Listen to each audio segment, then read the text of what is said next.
broiler মুরগি খাওয়ার বিষয় মোবাইলটা আছে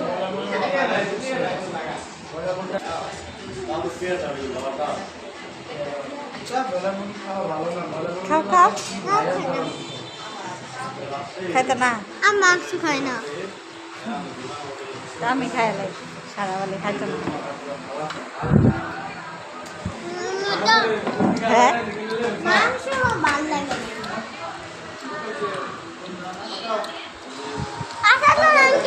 একটা আমি খাইলে এই দিবার ক এটা আমার ই করো নিহাল সস নিয়ে আসো খাও সারা এটা আমার একটা আমার দে খাবার দে